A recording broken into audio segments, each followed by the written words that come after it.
अब देखो यार, इसमें कोई शक नहीं कि प्रोफेसर पैराडॉक्स और बेंटन ने मिलकर दुनिया को बहुत बार बचाया है। लेकिन क्या आपने कभी ये जानने की कोशिश की है कि प्रोफेसर पैराडॉक्स दुनिया को बचाते क्यों है? क्योंकि प्रोफेसर पैराडॉक्स तो एक इमॉर्टल बीइंग है, तो उनको दुनिया को बचाने की क्या जरूरत आ गई? तो चलो इस क्वेश्चन पे अपन थोड़ी देर से आते हैं। तो आपको पता होगा कि पैराडॉक्स की पावर्स क्या है, जो कि है टाइम ट्रैवल, और वो किसी भी पैरेलल या अल्टरनेट यूनिवर्स में आ जा सकते हैं। अब आपको पता होगा कि मल्टीवर्स में बहुत सारे अलग अलग टाइप के वेरिएंट्स होते हैं।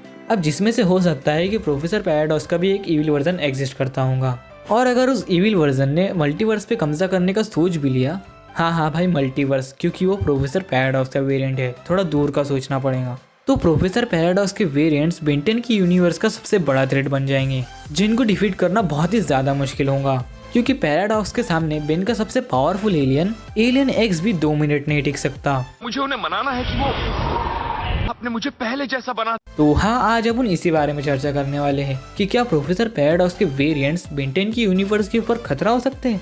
तो चलो यार, बिना किसी इंट्रो के वीडियो शुरू करते हैं। तो देखो यार, सबसे पहले बात करते हैं अपन प्रोफेसर पैराडॉक्स के उस वेरिएंट के बारे में कि उस इविल वेरिएंट ने बेंटन की यूनिवर्स पे अभी तक के हमला क्यों नहीं किया। तो देखो यार, इस सवाल का जवाब उसी सवाल में है जो मैंने आपको वीडियो की शुरुआत में बताया था कि प्रोफेसर पैराडॉक्स दुनिया को बचाते क्यों है। तो अगर आपने नोटिस किया होगा कि प्रोफेसर पैराडॉक्स हर बार दुनिया को बचाने नहीं आते।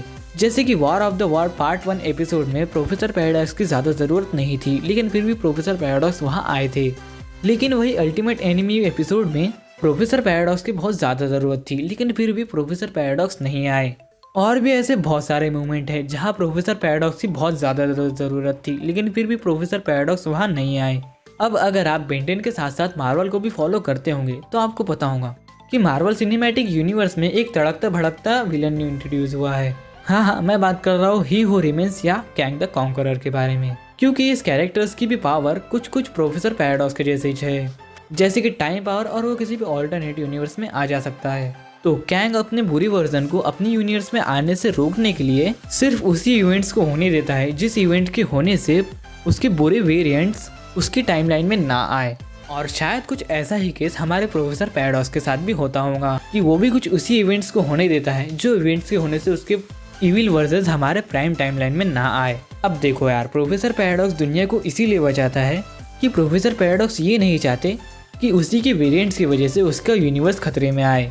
इसीलिए प्रोफेसर पैराडॉक्स कभी भी दूसरे वेरिएंट्स को अपने यूनिवर्स में नहीं आने देता, और शायद इसीलिए प्रोफेसर पैराडॉक्स कुछ इवेंट्स के लिए नहीं आ पाते, क्योंकि अगर प्रोफेसर पैराडॉक्स उन इवेंट्स में छेड़छाड़ करेगा तो प्रोफेसर पैराडॉक्स के इविल वर्जन्स हमारे मेन टाइमलाइन में आ सकते हैं। और पता नहीं क्यों मेरी अंदर की आवाज कह रही है कि बेंटन की नेक्स्ट सीरीज अगर प्राइम टाइमलाइन को कंटिन्यू करेंगी तो सबसे बड़ा थ्रेट जो बेंटन की यूनिवर्स का होने वाला था वो है प्रोफेसर पैराडॉक्स, जिसमें कि न्यू सीरीज में प्रोफेसर पैराडॉक्स के कुछ राज खोलेंगे कि वो दुनिया को बचाता क्यों है और वो क्या क्या करता है और क्यों करता है।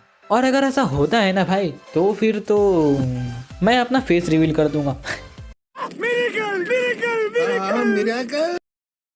और हाँ, ये मेरी थ्योरी थी, इसके सही होने के चांसेस भी उतनी ही हैं जितनी गलत होने के। तो बस आज के लिए बस इतना ही। अगर वीडियो अच्छी लगी हुई है तो लाइक कर देना और कमेंट करके सब्सक्राइब भी कर देना। और हाँ, मुझे कमेंट सेक्शन में ये बताते जरूर जाना कि क्या मेरी ये थ्योरी सही हो सकती है। तो फिर चलो मिलते हैं अगली वीडियो में, तब तक के लिए tata bye bye, thanks for watching.